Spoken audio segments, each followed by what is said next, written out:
नमस्कार दोस्तों, स्वागत है आपका स्टडी फॉर सिविल सर्विसेज में। वीडियो को पूरा देखिए। कोई भी आपका फीडबैक है, कोई सजेशन है, तुरंत वीडियो में कमेंट करके जरूर बताइए। अच्छा लगे तो वीडियो लाइक जरूर कर लीजिए और ऐसे वीडियो लगातार फ्री में पाने के लिए चैनल को तुरंत सब्सक्राइब कर लीजिए और बेल आइकन को जरूर टैप कर लीजिए ताकि आगे भी सारे वीडियो आपको मिलते रहे। यूट्यूब में फॉलो करते हैं तो प्लीज ये वाला फ्री टेलीग्राम चैनल जरूर ज्वाइन कर लीजिएगा। सारे नोटिफिकेशन, सारे अपडेट यहीं पे आते हैं, ध्यान रखिएगा। स्टडी फॉर सिविल सर्विसेज का कोई भी पेड ग्रुप अगर आपको ज्वाइन करना है तो सिर्फ 856480560660897523864455 यही नंबर है हमारे, सिर्फ जहां पे कॉल या व्हाट्सएप कर सकते हैं।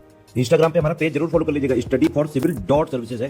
ट्विटर पे हमको जरूर फॉलो कर लीजिएगा, @studyforcivils है। परीक्षा अधिकारी के प्रीलिम्स एग्जामिनेशन के लिए डे वाइज सीरीज हमारी चल रही है और ये डे 17 का वीडियो है जिसे कि आप देख रहे हैं। इससे पीछे वाले लेक्चर पहले देख लीजिएगा, तब इसे देखना स्टार्ट करिएगा। हिस्ट्री से शुरुआत होती है, एंशियंट हिस्ट्री ऑफ इंडिया, इसे देख लीजिए। बुद्धिज्म, गौतम बुद्ध का चित्र है, ये अच्छा खासा है, काल्पनिक चित्र है वैसे। और बुद्धिज्म के बारे में ये पार्ट 1 है अभी, इसका मतलब है कि बहुत सारा डाटा आपको बाद में भी मिलेगा। फाउंडर इसके कौन है ये आपने पढ़ाई है, सिद्धार्थ है। इनके चाइल्डहुड का नेम था सिद्धार्थ और बाकी गौतम बुद्ध ने कहा जाता है। इनका जन्म हुआ था 563 BC में, यानी ईसा मसीह के जन्म से 563 साल पहले ये पैदा हुए थे। कपिलवस्तु लुम्बिनी नाम का जो गांव था वहाँ पे। अब आप सोच रहे होंगे कि ये राजा के बेटे हैं तो गाँव में क्यों पैदा हुए। इनकी माता महामाया देवी जो थी वो बहुत धार्मिक प्रवृत्ति की थी और स्पिरिचुअल होने की वजह से वो जगह जगह जाके तीर्थ यात्रा करती थी। और सिद्धार्थ जो है वो जन्म लेने वाले थे, उसी समय ये एक धर्म यात्रा पर निकलती हैं और रास्ते में ही उन्हें जन्म देती हैं। एक आम के बगीचे में इनका जन्म होता है। तो कुल मिलाकर ये बात है। टाइटल्स इनकी बहुत सारी टाइटल है। तो उपाधियों में अगर आप देखें तो शाक्य सिंह इनको कहा जाता है, शाक्य मुनि कहा जाता है, एशिया का ज्योतिपुंज यानी लाइट ऑफ एशिया कहा जाता है, महावैद्य, वैद्यराज जैसे जो शब्द हैं वो भी इनके लिए यूज हुए हैं। सर्वार्थ सिद्ध कहा जाता है, विभज्यवादी कहा जाता है, तथागत तो कहते ही हैं, देशबल कहा गया, अंगिरस कहा गया, शाक्य वंश के महात्मा के तौर पर इन्हें पूजा गया, त्रिछत्रधारी और लोकनाथ शास्ता भी कहा गया। मतलब बड़ी बड़ी उपाधियाँ हैं। और जो गुप्त काल का आपका मानकुंवरा अभिलेख है, ठीक, मनकुंवर भी कहा जाता है, मानकुंवरा भी कहा जाता है। तो ये जो इंस्क्रिप्शन है इसमें सम्यक संबुद्धा और स्वमत विरुद्धा शब्द का इस्तेमाल किया गया है। ठीक है, स्वमत विरुद्धा का मतलब ये है कि पहले ये जो बातें कहते थे, बाद में जब इन्हें लगता था कि ये गलत है तो उसका विरोध करने में भी हिचकिचाते नहीं थे कि पहले मैंने ऐसा कहा है, अब उसके अगेंस्ट जा रहे हैं। फादर का नाम शुद्धोदन था, माता का नाम माया देवी था, महामाया देवी भी कहा जाता है। और पालन पोषण इनकी स्टेप मदर करती हैं। स्टेप मदर नहीं बल्कि वो उनकी आंट थी यानी मौसी थी, जिनका नाम था प्रजापति गौतमी। बाद में इनके पिता यानी शुद्धोदन प्रजापति गौतमी से विवाह कर लेते हैं, तो ये इनकी स्टेप मदर बन जाती है, लेकिन पूरा पालन पोषण वही की थी। इनकी पत्नी का नाम था यशोधरा, जो कि कापिलायनी भी कहलाती हैं और ये शाक्य डायनेस्टी से बिलोंग करती थी। मतलब शाक्य कुल में ही एक सुप्रबुद्ध नाम के व्यक्ति थे, उनकी ये डॉटर थी। इनके बेटे का नाम था राहुल और राहुल का जिस दिन जन्म होता है उसी रात ये घर छोड़कर चले जाते हैं 29 साल की उम्र में। फर्स्ट सरमन ये देते हैं जिसे कि धर्मचक्र प्रवर्तन कहा जाता है। ये मृगदाव कहा जाता है। मृगदाव मतलब यहाँ पे शिकार खेला जाता था। जो काशी क्षेत्र था ना, ये एक महाजनपद था, आपने पढ़ा ही है। तो महाजनपदों के बाहर जंगली एरिया हुआ करते थे, मतलब राज्य एक छोटे दायरे में होता था और बाकी जंगल चारों ओर से होते थे। अब तो उन्हें काट के हमने मकान बनवा लिए हैं या इंडस्ट्रियल डेवलपमेंट हो रहा है। तो सारनाथ वाला एरिया, ये बनारस के चारों ओर एक बियावान जंगल था, हिरण वहाँ रहा करते थे और जंगली पशु। तो राजा महाराजा ऐसे ही शौक के लिए वहाँ शिकार खेलने जाते थे, तो उस स्थान को मृगदाव कहा जाता था। क्योंकि शांत जगह थी तो वहाँ ऋषि मुनि भी जाते थे ध्यान लगाने के लिए, तो इसलिए उसको ऋषिपत्तनम भी कहा जाता था। बाद में बौद्ध धर्म से जब जुड़ जाता है तो उसका नाम सारनाथ हो जाता है। तो पहला उपदेश यहीं पर देते हैं। बिहार में इन्हें ज्ञान की प्राप्ति होती है, वहाँ से ये शिष्य खोजते खोजते वाराणसी आते हैं यानी यूपी में आते हैं। लेकिन काशी क्षेत्र जो विश्वनाथ मंदिर है, मतलब पूरा विश्वनाथ कॉरिडोर आप समझ लीजिए, उसके चारों ओर बसी हुई जो काशी नगरी है, या आप उसे वरुणावती कह लीजिए, जो कि वाराणसी कहा गया बाद में। तो उस क्षेत्र में जो काशी जी के पंडित थे यानी शैव मतावलंबी थे, वो इन्हें टिकने ही नहीं देते। तो ये बाहर आकर ठहरते हैं, जो जंगली एरिया था यही मृगदाव वाला। और यहाँ पे 5 शिष्य इन्हें दिखाई दे जाते हैं, मतलब 5 लोग जो कि इनके उपदेश को शांतिपूर्वक सुनते हैं। तो आप सारनाथ में जाएंगे तो वहाँ चारों ओर से 5 शिष्य इनको घेर कर बैठे हैं और बीच में बैठ कर ये प्रवचन दे रहे हैं। तो वो वाला है। इसके बाद आप देखें कि फर्स्ट जो वासन होता है, वासन का मतलब निवास करते हैं। अब गौतम बुद्ध की एक विशेषता थी, ये एक क्षत्रिय राजकुमार थे। अब यहाँ पे कोई जाति वर्ण की बात नहीं है, लेकिन एक चीज़ है कि पहले के जो राजा के पुत्र होते थे ना, वो बड़े बलिष्ठ होते थे। मतलब व्यायामशाला में कसा हुआ उनका शरीर होता था, जैसे आजकल जिम में जाकर बॉडी वॉडी बनाते हैं। योद्धा प्रवृत्ति के होते थे, मतलब उन्हें बचपन से ऐसी ट्रेनिंग ही दी जाती थी। हालांकि सिद्धार्थ बहुत ही शांत प्रवृत्ति के थे, लेकिन शरीर से हृष्ट पुष्ट थे। तो शरीर इनका एकदम स्वस्थ था, निरोगी। तो ये लंबी यात्रा आपने बिना रुके तय कर लेते थे। कहा जाता है कि 20-20 किलोमीटर एक एक दिन में पैदल चल लें, और इनके पीछे पूरा शिष्यों की टोली होती थी। लेकिन जब बरसात का मौसम आता था, रेनी सीजन होता था, तो आज की तरह से डैम और रिजर्वायर नहीं थे, रिवर्स पे पूरा कंट्रोल नहीं था, रास्ते ऐसे डेवलप नहीं थे, मतलब इतना इंफ्रास्ट्रक्चर तो डेवलप नहीं था, कच्चे रास्ते हुआ करते थे। तो बरसात के मौसम में वो सब ब्लॉक हो जाते थे। मतलब आना जाना उतना आसानी से संभव नहीं हो पाता था। तो बरसात में ये जहाँ रहते थे, मतलब उपदेश देते देते जहाँ पहुँच गए रहते थे वहीं ठहर जाते थे। और वहाँ ठहरते थे तो जो धनी लोग होते थे, मतलब कोई नगर श्रेष्ठी है या कोई किंग है, तो वो इनके लिए आवास बनवा के देते थे कि वहाँ ये आराम से रह सके, तो उसी को कहा जाता था विहार। तो पहला जो वर्षावास है ये मूल गंधकुटी विहार में ये लेते हैं। देखिए विहार शब्द जो है, जो चौमासा होता है ना 4 महीने, उसमें ये ठहरते थे। इसके बाद महानिष्क्रिभिमण को आप देख रहे हैं, जिसे कि गृह त्याग कहा जाता है। इसका प्रतीक है घोड़ा। अभी हम वो प्रतीकों को भी देखेंगे। 29 ईयर की जो एज थी उसमें ये घर से त्याग करते हैं, मतलब घर से संन्यास ले लेते हैं। इसके बाद यहाँ आप देख रहे हैं इनलाइटमेंट। तो इनलाइटमेंट इन्हें मिलता है 35 साल की उम्र में। पहले ये घर से निकलते हैं तो कुछ लोगों से इनकी मुलाकात होती है, जैसे आलार कलाम है या मोगली पुत्ती से। इसके बाद ये आगे बढ़ते हैं तो और भी जो लोग हैं वो इनके साथ जुड़ते जाते हैं और सब मिलकर इनलाइटमेंट की ही चाहत में तपस्या करने लगते हैं, मतलब ध्यान लगाकर बैठ जाते हैं। लेकिन एक समय गुजरते गुजरते बाद में ऐसा आता है कि सब छोड़कर यहाँ से हट जाते हैं और बुद्ध को कोसते हैं कि उनका दिमाग जो है वो खत्म हो गया है और उन्होंने हमें भी बहका दिया, मेरा भी समय बर्बाद किया। ऐसा कुछ होता ही नहीं है, मतलब इनलाइटमेंट नाम की कोई चीज़ नहीं होती। लेकिन बुद्ध अंत तक डटे रहे और इसीलिए 35 साल की उम्र में अंततः उन्हें उरुवेला में, जो निरंजना रिवर है उसी के तट पे ज्ञान की प्राप्ति होती है। और कहा जाता है कि वो एकदम पस्त हो गए थे, उन्हें समझ में नहीं आ रहा था कि अब करें क्या। तो उसी समय सुजाता नाम की एक कन्या आती है और उन्हें खीर का कटोरा देती है कि खा लीजिए, भोजन के बिना कुछ भी चलायमान नहीं हो सकता है। और जैसे ही वो खाते हैं तो कहा जाता है कि उन्हें इनलाइटमेंट की उस समय प्राप्ति होती है, उसके बाद जब ध्यान लगाते हैं। तो ये हमने देखा। और लास्ट वासन जो इनका था, मतलब लास्ट जो इन्होंने स्थायी निवास किया था, वो वेलुग्राम विहार था, वैशाली का ये है। इनकी मृत्यु होती है जिसे कि महापरिनिर्वाण कहा जाता है। ये 483 BC का टाइम है और 80 साल की अवस्था में इनकी मृत्यु होती है। मल्ल रिपब्लिक जो कुशीनगर का है वहाँ पे। कैसे होती है तो आपने सुना है कि वो चुंद जो थे करमार पुत्र, उनके द्वारा सूकर माधव नाम का एक खाद्य पदार्थ इन्हें भेंट किया जाता है। वो नुकसानदेह होता है, गौतम बुद्ध इस चीज़ को जान जाते हैं और वो खुद ही खा लेते हैं, अपने शिष्यों को नहीं खाने देते। बाद में उन्हें डिसेंट्री पड़ जाती है, मतलब डिसेंट्री हो जाती है और काफ़ी रक्त इनका जाया हो जाता है, जिसकी वजह से इनकी मृत्यु हो जाती है। वृद्धावस्था थी। तो ये हमने पूरा इनका बायोडाटा देखा। अब आगे चलते हैं। यहाँ आप देखें कि जो डिस्पाइल हैं इनके कौन कौन से हैं जो कि बुद्ध को फॉलो करते थे। बड़े बड़े लोग थे, जैसे महाकश्यप को आप देख रहे हैं। ये मगध की ब्राह्मण फैमिली से बिलोंग करते थे, ठीक। और पहली जो बौद्ध संगीति होती है, बुद्धिस्ट काउंसिल होती है, उसमें ये अध्यक्ष भी थे। वहाँ पे इन्हें प्रेसिडेंट चुना गया था। महाकच्चायन ये ठीक नीचे है। और प्रवज्रा लेने से पहले इनका नाम था नालक और ये अवंती के रहने वाले थे। इनका जो मूल बर्थ प्लेस है वो अवंती है। वहाँ पे बुद्धिज्म का पूरा प्रोपेगेशन करने का काम यही करते हैं महाकच्चायन। इसके बाद सारीपुत्र का नाम आता है। प्रवज्रा से पहले इनका भी कुछ और नाम था। देखिए यहाँ जब दीक्षा ली जाती है नाम चेंज हो जाता है, जैसे बुद्ध का खुद का नाम चेंज हो गया, तो वैसे ही सारीपुत्र का पहले का नाम था उपतिश्य। बाद में ये अपना नाम रख लेते हैं सारीपुत्र। वैसे ये नालंदा के रहने वाले थे। इनका जो बर्थ प्लेस है वो नालंदा है। इसके बाद है मौदगलायन। यहाँ पे मौदगलाय लिखा हुआ है, वो मौदगलायन है। तो प्रवज्रा से पहले इन्हें कोलित कहा जाता था। इनका पूरे जो पीछे का नाम है, ऐसे उटपटांग क्वेश्चन उत्तर प्रदेश लोक सेवा आयोग पूछ लेता है कि इनका पहले का नाम क्या था। हालांकि इससे कोई लेना देना नहीं है, लेकिन फिर भी पूछा जाता है। तो उसके लिए बताया जा रहा है कि इनका पहले का नाम कोलित था, ठीक। अब आगे चलते हैं। यहाँ आप अनिरुद्ध को देखिए। तो अनिरुद्ध जो है एक बहुत बड़े व्यापारी के, मतलब बहुत बड़ा वो ट्रेडर था, उसके पुत्र थे। और बुद्ध के जितने भी सेवन थे उसको ये सुनते हैं और उसके बाद सब कुछ छोड़कर इन्हें लगता है कि अब संसार मिथ्या है और ये भी भिक्षु बन जाते हैं। इसके बाद आनंद को तो आप जानते हैं, सबसे प्रिय थे, मतलब पर्सनल सर्वेंट के तौर पे ये काम करते थे बुद्ध के लिए। उनके अंग सेवक थे, यानी हर प्रकार से बुद्ध का ख्याल रखते थे। और इनकी बात भी गौतम बुद्ध मानते थे। ये उन्हीं के वंश के थे, मतलब गौतम बुद्ध के ही समकक्ष उनके भाई पट्टीदार में आते थे, शाक्य वंशीय थे। अच्छा, इसके बाद आगे चलते हैं। बिंबिसार को देख लीजिए। तो बिंबिसार राजा था, आप जानते ही हैं, मगध का शासक था, बहुत प्रतापी राजा था, बुद्ध का संरक्षक था, मतलब बुद्धिज्म का संरक्षक था, इनका मित्र भी था। और बिंबिसार के ही कहने पे बुद्ध जो है उस संघ में उपोस्थ नाम का एक नया ट्रेडिशन शुरू करते हैं। इसके बाद उपाली को आप देख रहे हैं ठीक नीचे। तो he was the son of नाई। नापित कहा जाता है नाई को, जो बार्बर होते हैं। तो उनका ये पुत्र था और ये शाक्यों के नाई हुआ करते थे, मतलब शाक्य डायनेस्टी से ये भी बिलोंग करते थे।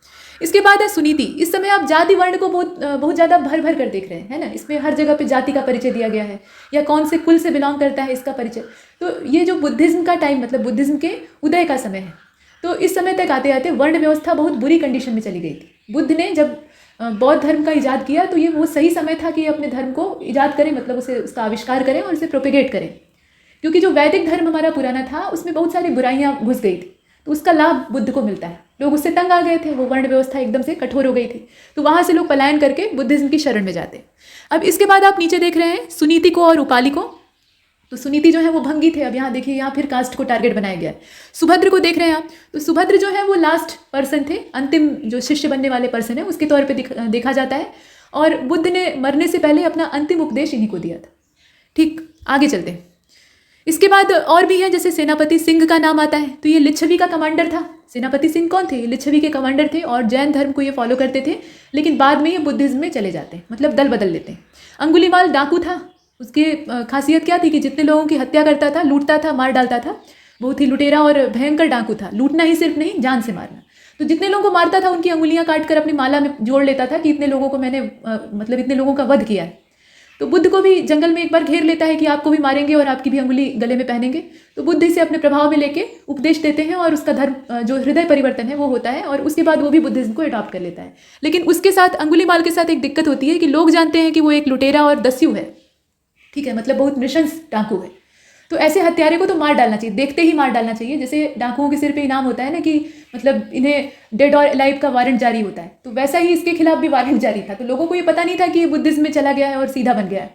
तो जब गांव में एक बार ये अपने बुद्धिज्म के प्रोपेगेशन के लिए प्रवेश करता है अपना चीवर वगैरह धारण करके, तो गाँव वाले ये समझते हैं कि अपना रूप बदल के हमें लूटने आया है और इसे बहुत पीटते हैं और उससे इसकी मृत्यु हो जाती है। ठीक, तो ये है। इसके बाद दर्व को आप देख रहे हैं, इसे दब्ब भी कहा जाता है, और चुंद, ये करमार पुत्र हैं लोग।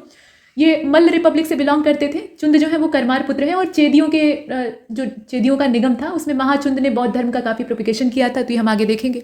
इसके बाद चन्ना को आप देख रहे हैं, ये चैरिटियर था बुद्ध का, मतलब सिद्धार्थ को ये जगह जगह ले जाता था, उनका सारथी था, और यही सिद्धार्थ को ये बताता था कि कौन सी चीज़ क्या है, क्योंकि उन्हें कुछ पता नहीं था। उन्हें बिल्कुल हैप्पी प्रिंस वाली कंडीशन में शुद्धोदन के द्वारा रखा गया था। असल में महाराज शुद्धोदन ये नहीं चाहते थे कि उनका बेटा बहके, क्योंकि इनके बारे में ये भविष्यवाणी थी कि या तो ये मतलब विरक्त हो जाएंगे तो बहुत बड़े सन्यासी बन जाएंगे, बहुत बड़े मॉन्क बन जाएंगे, और अगर रह जाएंगे राजमहल में तो ये बहुत बड़े रूलर बनेंगे, मतलब एक जो अच्छा राजा होता है, प्रतापी राजा होता है, उसके तौर पे बनेंगे। तो शुद्धोदन यही चाहते थे कि उनके बाद उनका जो बेटा है वो राज्य संभाले, लेकिन बुद्ध ऐसा नहीं करते। तो ये हमने देखा। इसके बाद आप देख रहे हैं यहाँ पे कोटपति, ये अनाथ पिंडक है। तो अनाथ पिंडक ये था कौन? ये मर्चेंट था और बुद्ध का डिस्पाइल था, राजगृह का ये रहने वाला था, और जो जेतवन विहार है ये इन्होंने मतलब इन्हें दिया हुआ था। तो इसमें से बहुत सारे विहार जो है वो बनवा कर दिए जाते हैं। अनाथ पिंडक ये व्यापारी था पहले शुरुआती दौर पे। जेतवन विहार ये 18 करोड़ स्वर्ण मुद्राओं में ये पहले खरीदता है और उसके बाद बुद्धिज्म को दान कर देता है। अजात शत्रु को देख लीजिए और जीवक को देख लीजिए। तो जीवक कौन है? ये वैद्य थे। चरक ने इनको कौमार भृत्य कहा है, मतलब राजाओं का नौकर। भृत्य मतलब होता है नौकर। और बौद्ध संघ में इसे आभूषण के तौर पे देखा जाता था। ये चिकित्सक था, और चिकित्सक का क्या मूल्य होता है ये सभी को पता है, मतलब जीवन रक्षा इसी का काम था। और अजात शत्रु के बारे में आप जानते ही हैं। शुरुआत में ये जैनिज्म को फॉलो करता था, लेकिन बाद में अंत में उसे लगता है कि बुद्धिज्म ज़्यादा बेहतर है, तो इसमें आ जाता है। अब कुछ वुमेन्स हैं जो कि बुद्धिज्म में बाद में जुड़ती हैं, हालांकि शुरुआती दौर में गौतम बुद्ध इसके फेवर में नहीं रहते हैं। उनका ऐसा मानना था कि अगर वुमेन जो है वो हमारे पूरे मठ में एंट्री लेती हैं तो सब कुछ यहाँ गड़बड़ हो जाएगा, मतलब जो भिक्षु है उनका मन भग जाएगा और बौद्ध संघ बर्बाद हो जाएगा, बुराइयाँ आएंगी। लेकिन बाद में उन्हें ऐसा लगता है कि ये आधी आबादी जो है इसको हम एकदम से दरकिनार करके कोई तरक्की नहीं कर सकते हैं। अगर हम महिलाओं को जोड़ लेते हैं अपने संघ से तो उनकी पूरी फैमिली देर सवेर हमारे धर्म के अंदर आ जाएगी। ये फायदा था, महिलाओं से पूरा परिवार प्रभावित होता है, इससे आप सहमत हैं? ठीक, तो कुछ महिलाएं, और सबसे पहले इनकी जो स्टेप मदर थी या इनकी जो मौसी थी प्रजापति गौतमी, वो सबसे पहले आती हैं। पहले तो वो अनुरोध करती हैं सिद्धार्थ से, यानी अपने पुत्र से, मुँह बोले पुत्र से, कि मुझे संघ में एंट्री दी जाए, लेकिन वो तैयार नहीं होते हैं। बाद में उनका शिष्य आनंद कहता है कि ये आपके फायदे के लिए रहेगा। तो जब फायदा उन्हें समझ में आता है तो वो कहते हैं कि ठीक है, अब महिलाओं को एंट्री मिलनी चाहिए। तो ये शुरुआत होती है। कपिलवस्तु में संघ में शामिल होने का पहले ये अनुरोध करती हैं, और कुल 3 बार वो ऐसी रिक्वेस्ट करती हैं कि मुझे ले लीजिए, मुझे संघ में शामिल कर दीजिए, मुझे आपके साथ रहना है, मतलब आपके लिए धर्म प्रचार करना है। और बुद्ध जो है वो 3 बार मना कर देते हैं। उसके बाद अंत में जो संघ का द्वार है वो महिलाओं के लिए खोला जाता है, जब वैशाली में एक बार फिर से रिक्वेस्ट की जाती है और आनंद जो है वो उसमें इन्हें रिकमेंडेशन करते हैं इनकी। इसके बाद नंदा को आप देख रहे हैं, जब एक बार गौतमी को स्थान मिलता है तो बहुत सारी महिलाओं का वहाँ स्थान बन जाता है। तो नंदा जो है ये महाप्रजापति गौतमी की ही बेटी थी, मतलब सिद्धार्थ की मौसी की लड़की थी, यानी उनकी बहन। तो बुद्ध से ये भी दीक्षा लेती। यशोधरा ये पत्नी थी बुद्ध की। अब वैसे तो यशोधरा को नाराज होना चाहिए था कि बिना बताए वो छोड़ के चले गए बेसहारा पुत्र और अपनी पत्नी को, लेकिन यशोधरा भी अंत में इनकी शरण में आती है, और राहुल भी। इसके बाद है विशाखा। विशाखा कौन है? तो ये विशाखा जो है ये अंग महाजनपद जो है वहाँ पे एक मर्चेंट की बेटी थी, नगर सेठ कहा जाता है श्रेष्ठी को, तो उनकी बेटी थी। ठीक है, श्रेष्ठी जो है वो नगर सेठ होते हैं, मतलब नगर में सबसे अमीर व्यापारी, जिसके पास बहुत सारा धन का भंडार हो, उसके लिए शब्द इस्तेमाल होता है। और श्रावस्ती में जो पुब्बाराम या पूर्वाराम और मिर्गातुल पासाद विहार है, उसके निर्माण में ये काफ़ी ज़्यादा डोनेशन भी देती हैं, मतलब धन दान करती हैं। मल्लिका को देख लीजिए। तो मल्लिका जो है ये प्रसेनजीत की वाइफ थी, मतलब क्वीन थी कुल मिलाकर, और she had built Mallikaram Vihar at Shravasti. इन्होंने मल्लिकाराम विहार का निर्माण करवाया था श्रावस्ती में। क्षेमा और सुप्रवासा को देख लीजिए।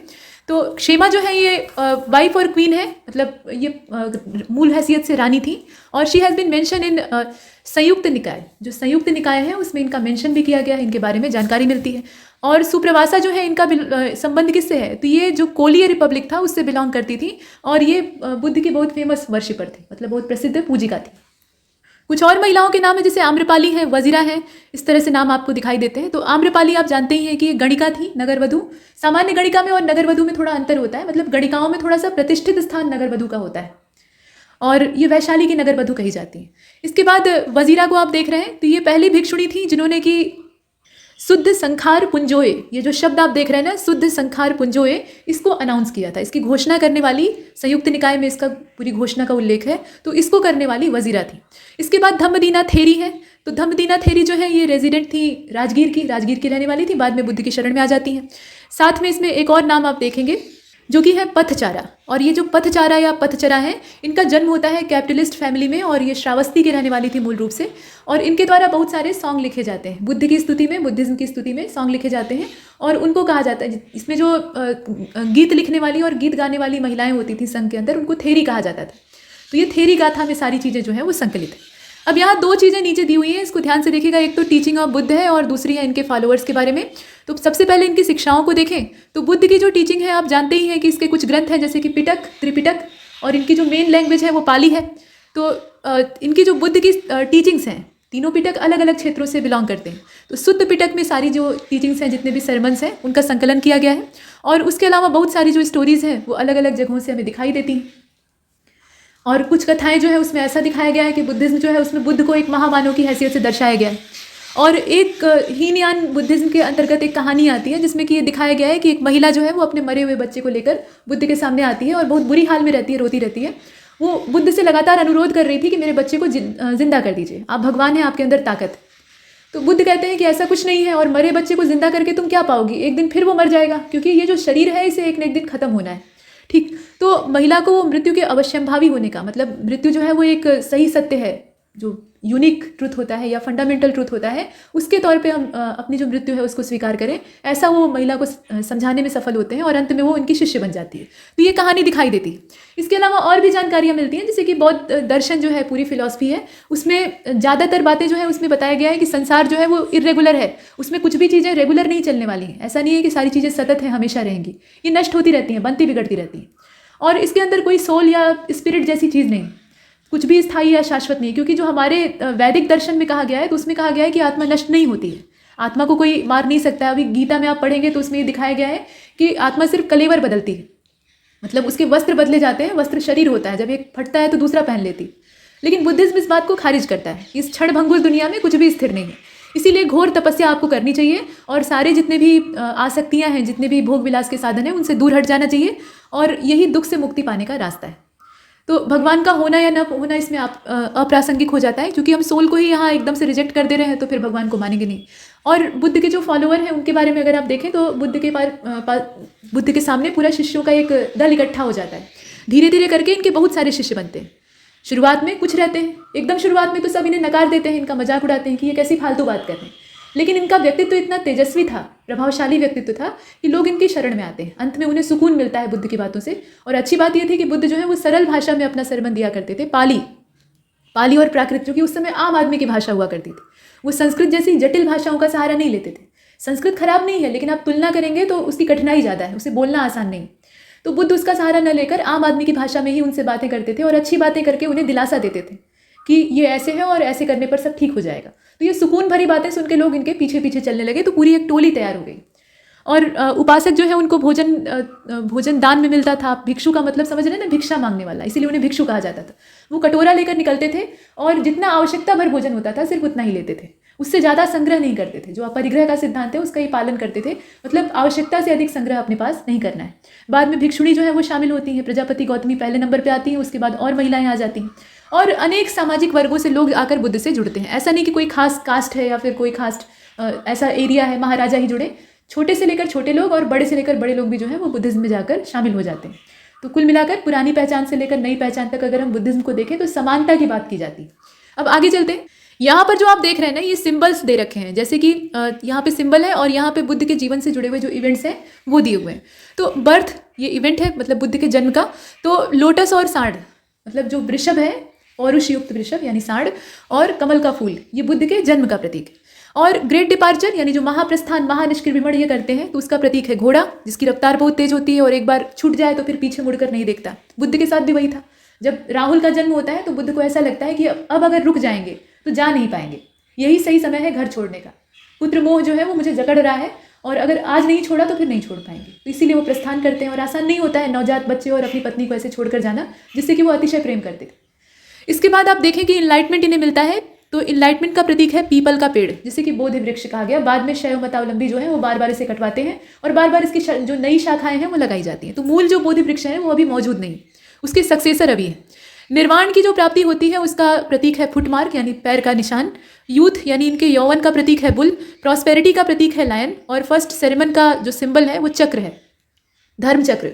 अपनी गवर्नमेंट ऑफ इंडिया का जो इम्बेलम है उसे आप देखिए तो उसमें 4 शेर ऊपर पीठ सटा के बैठे हुए हैं, अशोक स्तंभ से लिया गया है। नीचे जो चक्र है वो धर्म चक्र है असल में, और उसी धर्म चक्र को यहाँ फर्स्ट सेरेमन का प्रतीक माना गया है। डेथ का जो प्रतीक है वो स्तूप है। स्तूप एक संस्कृत का शब्द है, इसका मतलब होता है एक ढेर, टीला।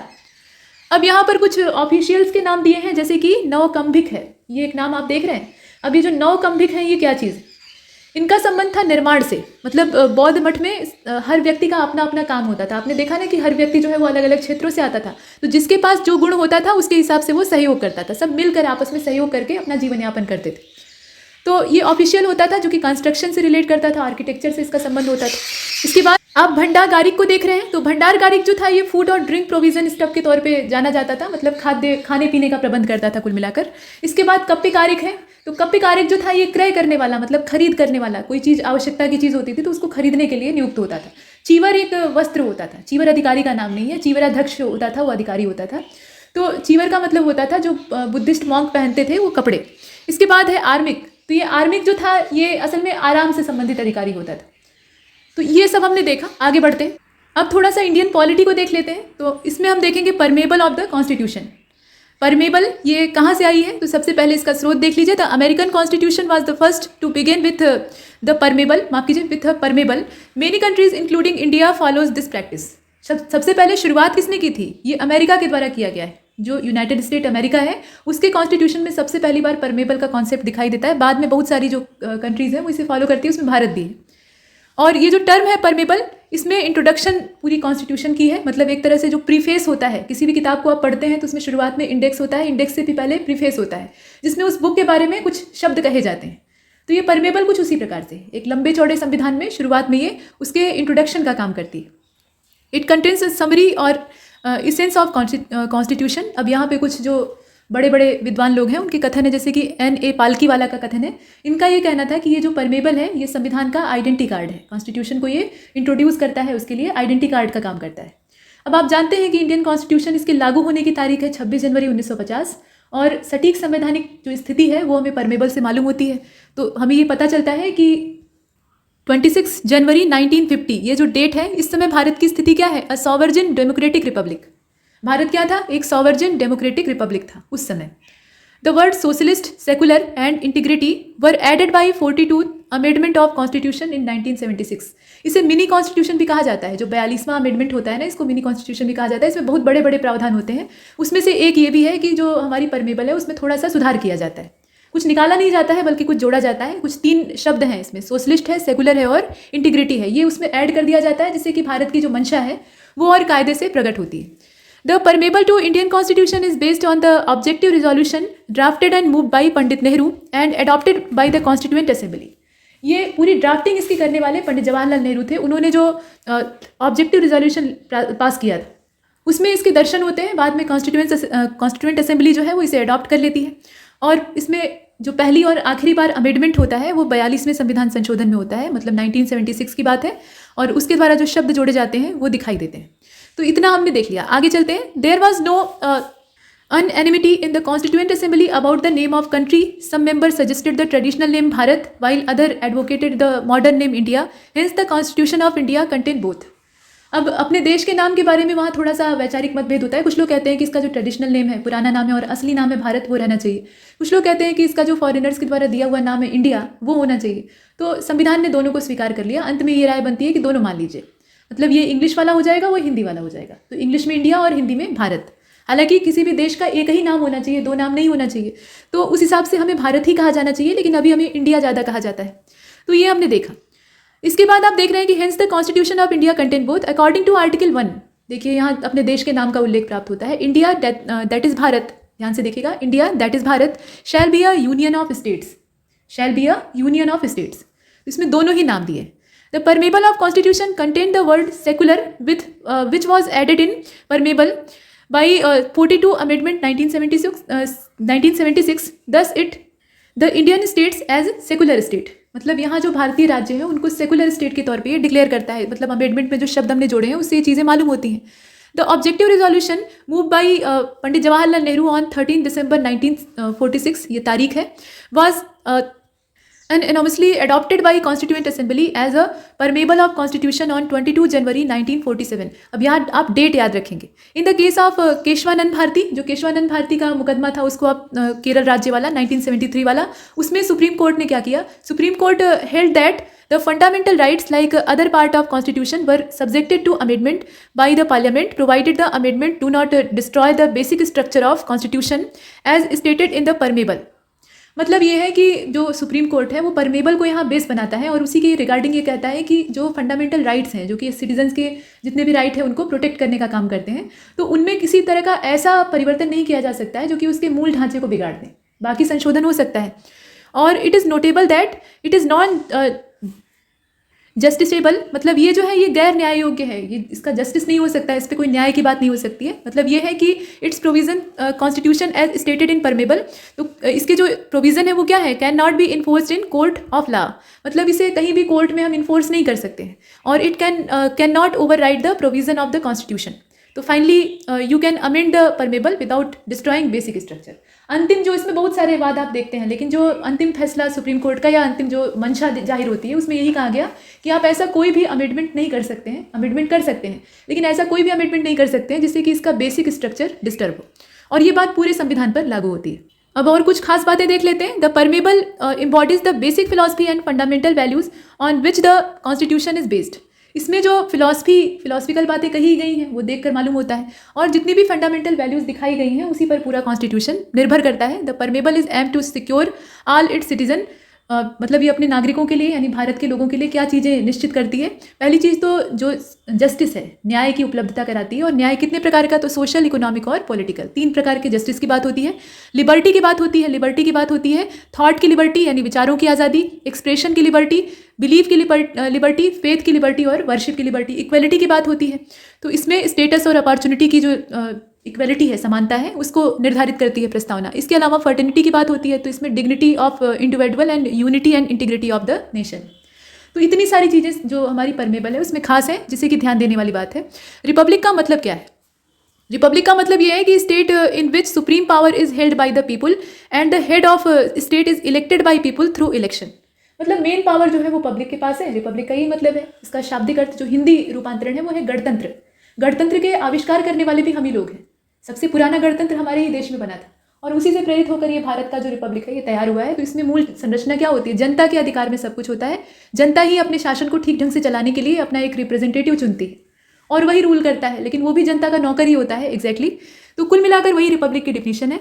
अच्छा, इसके साथ ये भी कहा गया कि जो बाकी डिफिनीशन है उसके अकॉर्डिंग अगर देखें तो इन the case of India the head of state is elected by indirect election, that is through elected representative, hence India is a republic. मतलब भारत रिपब्लिक क्यों है इसकी यहाँ पे एक्सप्लेनेशन दी गई है। The preamble embodies the basic philosophy and fundamental values political, moral and religious on which the constitution is based. तो ये बात तो रिपीट हुई। और it contain the grand and noble vision of the constituent assembly and reflect the dream and aspiration of the founding fathers of the constitution. संविधान को बनाने में किसी एक आदमी का हाथ नहीं था, तो जितने लोगों ने उसमें योगदान दिया उन सभी की मंशा इससे व्यक्त होती। In words of sir Alladi Krishna Swami Ayyar, a member of constituent assembly who play a significant role in making of constitution। मतलब ये अल्लादी कृष्णा स्वामी अय्यर के बारे में बताया जा रहा है कि वो जो कॉन्स्टिट्यूएंट असेंबली थी उसके एक महत्वपूर्ण सदस्य थे और उन्होंने बहुत बड़ा रोल प्ले किया था कॉन्स्टिट्यूशन को बनाने में।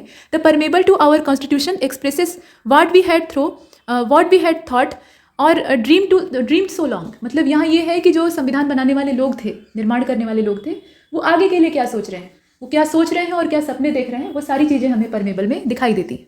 यूपी का कुछ स्टैटिक जी के देख लीजिए। यहाँ पे सेंट्रल यूनिवर्सिटीज़ दी हुई हैं, लोकेशन दे रखी है इस्टेब्लिशमेंट के साथ, मतलब इस्टेब्लिशमेंट के ईयर के साथ, और मेजर एजुकेशनल इंस्टीट्यूट्स इन उत्तर प्रदेश। इसमें पहले तो यूनिवर्सिटी ऑफ इलाहाबाद है, सबसे पुरानी है। अभी इलाहाबाद को प्रयागराज कहा जाता है, तो यूनिवर्सिटी ऑफ प्रयागराज। समय इसका स्थापना का क्या है आप देखिए, 1887, काफ़ी पुराना है। इसके बाद बनारस हिंदू यूनिवर्सिटी है, BHU, वाराणसी में है, 1916 में इस्टेब्लिश हुआ था। अलीगढ़ मुस्लिम यूनिवर्सिटी है, 1920 की है, अलीगढ़ की है। बाबा साहेब भीमराव अम्बेडकर यूनिवर्सिटी है, लखनऊ की है, 1996 की। और Rajiv Gandhi national aviation university, ये अमेठी जिले में पड़ती है। Rani Lakshmibai central agricultural university है, झांसी की है, 2014 की है। अब इसके नीचे हम कुछ जो कृषि विश्वविद्यालय हैं, एग्रीकल्चरल यूनिवर्सिटीज़ हैं, उनको देख लेते हैं, उनकी लोकेशन, इस्टेब्लिशमेंट वगैरह वगैरह। तो इसमें आप देखें कि Chandrashekhar Azad university of agriculture and technology, Chandrashekhar Azad university of agriculture and technology, ये कानपुर में है। स्थापना इसकी कब हुई थी? 1974 में। Narendra Dev university of agriculture and technology, Ayodhya, 1974। Faizabad, मतलब अभी तत्काल का अयोध्या, 1974। ये यूपी गवर्नमेंट जो है इसका रीनेम की है, आचार्य नरेंद्र देव एग्रीकल्चरल यूनिवर्सिटी, अयोध्या, पुनः नाम चेंज किया गया है। इसके बाद सरदार वल्लभ भाई Patel university of agriculture and technology, ये मेरठ की है, 2004 की है। और यहाँ एक खास बात यह है कि UGC has granted it the status of state university on its website. UGC की वेबसाइट पे इसे स्टेट यूनिवर्सिटी का दर्जा दिया गया है। सैम हिंग बॉटम यूनिवर्सिटी एग्रीकल्चर की है, मतलब एग्रीकल्चरल टेक्नोलॉजी की है, ये इलाहाबाद में है, प्रयागराज में, सन 2000 की है। और इसके बाद बांदा यूनिवर्सिटी ऑफ एग्रीकल्चर और टेक्नोलॉजी को आप देख रहे हैं, तो नाम से क्लियर है कि ये बांदा में है, 2010 की है। और आप स्टेट यूनिवर्सिटीज़ को देख लीजिए, यहाँ लोकेशन इस्टेब्लिशमेंट दी हुई है। तो यूनिवर्सिटी ऑफ लखनऊ, ये राज्य विश्वविद्यालय है, 1921 का है। वीर बहादुर सिंह पूर्वांचल यूनिवर्सिटी, ये जौनपुर की है, 1987 की है। छत्रपति शाहू जी महाराज यूनिवर्सिटी, जिसे कानपुर यूनिवर्सिटी भी कहा जाता है, कानपुर की है, 1965। दीनदयाल उपाध्याय यूनिवर्सिटी, ये गोरखपुर की है, 1957। डॉक्टर भीमराव अम्बेडकर यूनिवर्सिटी आगरा की है, 1927 की है। राम मनोहर लोहिया, ये अवध यूनिवर्सिटी कही जाती है, अयोध्या की है, 1975 की है। और इसके साथ बुंदेलखंड यूनिवर्सिटी को आप देख रहे हैं, तो बुंदेलखंड यूनिवर्सिटी जो है ये झांसी में है, 1975 की है। चौधरी चरण सिंह यूनिवर्सिटी, ये मेरठ की है, 1965 की। संपूर्णानंद संस्कृत विश्वविद्यालय, ये वाराणसी में है, 1958 का है, आज़ादी के बाद का है। महात्मा ज्योतिबा फुले रोहिलखंड यूनिवर्सिटी, पहले इसका रोहिलखंड यूनिवर्सिटी ही नाम था, बाद में ज्योतिबा फुले के नाम से रख दिया गया, ये बरेली की है, 1975 की है। और महात्मा गांधी काशी विद्यापीठ, ये 1974 का है, वाराणसी का। और आप देखें doctor Ram Manohar Lohia national law university, ये लखनऊ की है, 2005 में इस्टेब्लिश हुई थी। और doctor Ram Manohar Lohia institute of medical sciences, ये भी लखनऊ का है, और 2018 में इसको अधिसूचित किया गया था। इसके बाद आप देख रहे हैं ख्वाजा मोइनुद्दीन चिश्ती लैंग्वेज यूनिवर्सिटी, ये लखनऊ, 2010 इसका समय है। Doctor Shakuntala Mishra national rehabilitation university, ये असल में कहाँ का है? लखनऊ का है, 2008 का। और प्रोफेसर राजेंद्र सिंह रज्जू भैया यूनिवर्सिटी इसको कहा जाता था, बाद में राजेंद्र सिंह नाम चेंज कर दिया गया क्योंकि रज्जू भैया विश्वविद्यालय ये नाम अच्छा भी नहीं लगता था। फिलहाल प्रयागराज, 2016। इसके बाद यहाँ आप देख रहे हैं, देखिए नाम चेंज करने की बात कही गई है, यहाँ प्रोफेसर राजेंद्र सिंह के नाम पे इसका नाम रखा गया। उत्तर प्रदेश राजर्षि टंडन ओपन यूनिवर्सिटी, ये कैसा है? मुक्त विश्वविद्यालय है, प्रयागराज में इसका ऑफिस है, 2004। और APJ Abdul Kalam technical university, ये लखनऊ की है, यूपी गवर्नमेंट के द्वारा इसका भी नाम चेंज किया गया। अब इसके बाद आगे चलते हैं, यहाँ आप देख रहे हैं कि Uttar Pradesh Pandit Deendayal Upadhyay veterinary sciences university and cattle research institute, दोनों साथ में जुड़ा है, ये मथुरा में है, 2001 का है, ठीक है। इसके बाद गौतम बुद्ध यूनिवर्सिटी, ये तो ग्रेटर नोएडा की है, ये 2002 की है। किंग जॉर्ज यूनिवर्सिटी, ये डेंटिस्ट्री साइंस की है, लखनऊ की है, 2004। किंग जॉर्ज मेडिकल यूनिवर्सिटी जो है वो लखनऊ की है। और Madan Mohan Malviya university of technology, ये गोरखपुर, 2013 इसका समय है। सिद्धार्थ यूनिवर्सिटी, ये कपिल वास्तु, सिद्धार्थनगर, 2015 की है। UP university of medical sciences, ये सैफई में है, सैफई माने इटावा, और 2016 की है। हरकोट बटलर टेक्निकल यूनिवर्सिटी, ये आप देख रहे हैं कानपुर की है, 2016 की है। और जननायक चंद्रशेखर यूनिवर्सिटी, ये बलिया की है, 2016 की।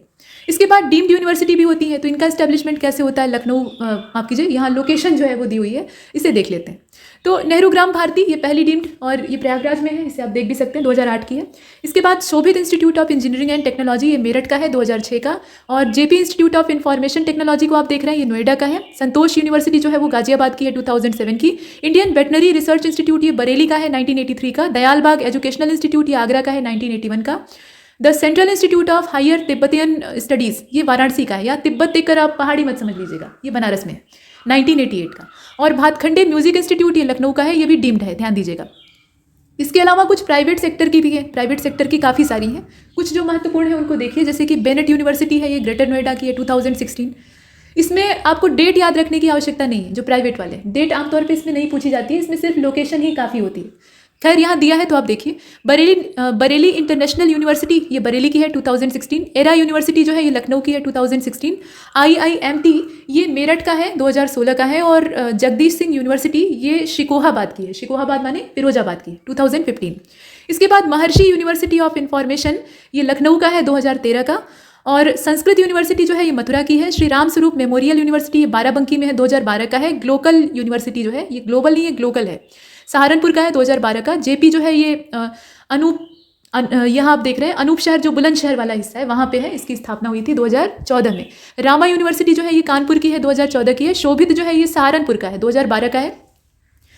जगत गुरु रामभद्राचार्य हैंडीकैप्ड यूनिवर्सिटी ये विकलांग विश्वविद्यालय है, चित्रकूट में है, 2001 में स्टैब्लिश हुआ था। गलगोटिया जो है ये ग्रेटर नोएडा में है, 2011 का है। शिवनादर यूनिवर्सिटी ये आपकी 2011 की है, ग्रेटर नोएडा में ये भी है। एमिटी जो है वो नोएडा में है, ध्यान दीजिएगा, ये दोनों ग्रेटर नोएडा में है, लेकिन एमिटी की जो लोकेशन है ना वो नोएडा में, 2005। GLA की लोकेशन है मथुरा में, 2010। और इन्वर्टीज यूनिवर्सिटी जो है ये बरेली की है, ये अपने चैनल का नाम है, यूनिवर्सिटी का नाम नहीं। इसके बाद मोनार्ड है, तो मोनार्ड जो है वो हापुड़ में है, इसकी लोकेशन कहाँ है, हापुड़ में है, 2010 का है। मंगलायतन यूनिवर्सिटी को आप देख रहे हैं यहाँ पे है, ठीक। तो मंगलायतन यूनिवर्सिटी जो है ये अलीगढ़ की है, 2006 की है। और मोहम्मद अली जौहर यूनिवर्सिटी जो है ये रामपुर की है, अभी काफ़ी चर्चा में भी थी, 2006। तीर्थांकर महावीर ये मुरादाबाद का है, 2008 का। और शारदा यूनिवर्सिटी ग्रेटर नोएडा की है। विवेकानंद सुभारती पहले मेडिकल कॉलेज था, बाद में पूरी यूनिवर्सिटी बन जाती है, बहुत तेज़ी से ग्रोथ करते हैं। तो ये मेरठ का है, 2008 में इसे मान्यता प्राप्त हुई थी। इसके बाद आप देख रहे हैं, मतलब ये इस्टेब्लिशमेंट का समय। नोएडा इंटरनेशनल यूनिवर्सिटी जो है वो ग्रेटर नोएडा में है, 2010 का है। बाबू बनारसी दास यूनिवर्सिटी ये लखनऊ की है, 2010 की है। IFTM यूनिवर्सिटी ये मुरादाबाद की है। इंटीग्रल यूनिवर्सिटी जो है वो लखनऊ की है। और स्वामी विवेकानंद, माफ कीजिए, श्री वेंकटेश्वर यूनिवर्सिटी जो है ये आपकी जो गुजराला है, अमरोहा डिस्ट्रिक्ट में पड़ता है, तो वहाँ पर स्थित है, 2010 में इसको स्थापित किया गया था। अब ICAR के द्वारा रिकॉग्निशन प्राप्त जो एग्रीकल्चरल यूनिवर्सिटी है उनको एक बार देख लीजिए। तो पहले तो यहाँ आप देख रहे हैं, ये बुलेट पॉइंट्स में दिया हुआ है। Chandrashekhar Azad university of agricultural and technology Kanpur में है।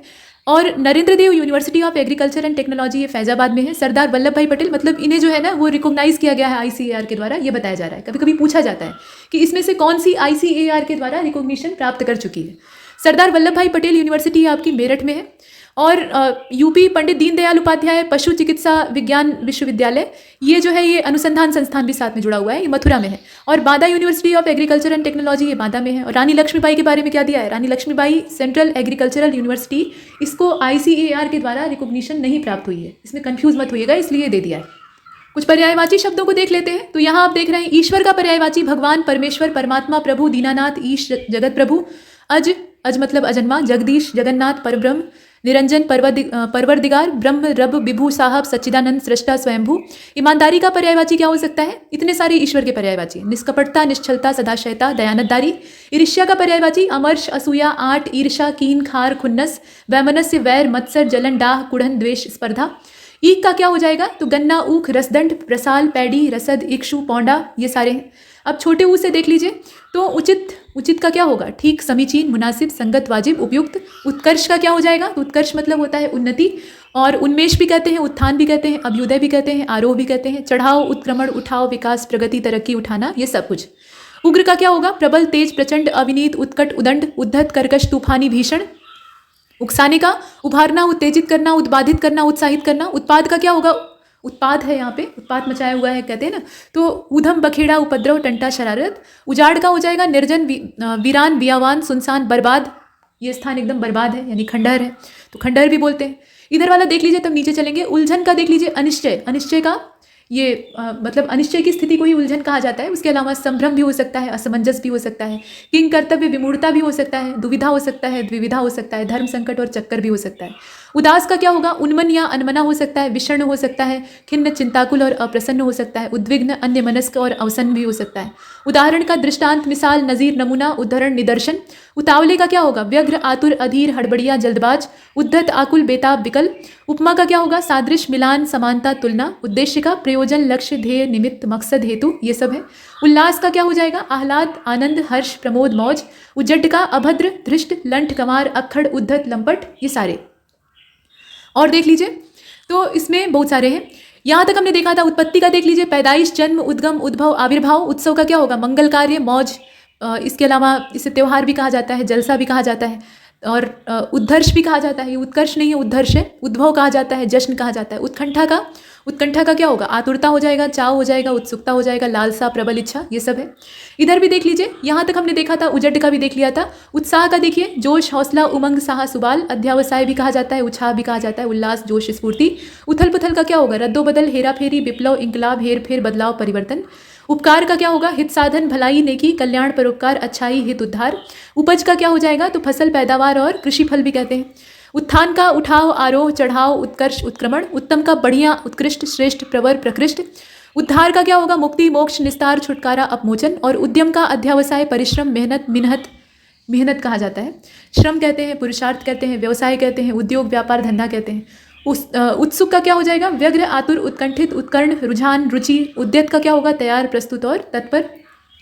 इसके साथ उपजाऊ दिया हुआ है, तो उपजाऊ का आप देख रहे हैं कि ये उत्पादक, उर्वरक और फलप्रद हो सकता है। उपयुक्त का उचित, ठीक, वांछनीय, मुनासिब और वाजिब जैसे जो शब्द हैं वो इसके पर्यायवाची के लिए इस्तेमाल होते हैं। कुछ और भी है, उन्हें भी देख लेते हैं। तो यहाँ आप देख रहे थे उन्नीदा। उन्नीदे का क्या होगा? निद्रा प्रवण, यानी निद्रा में लीन।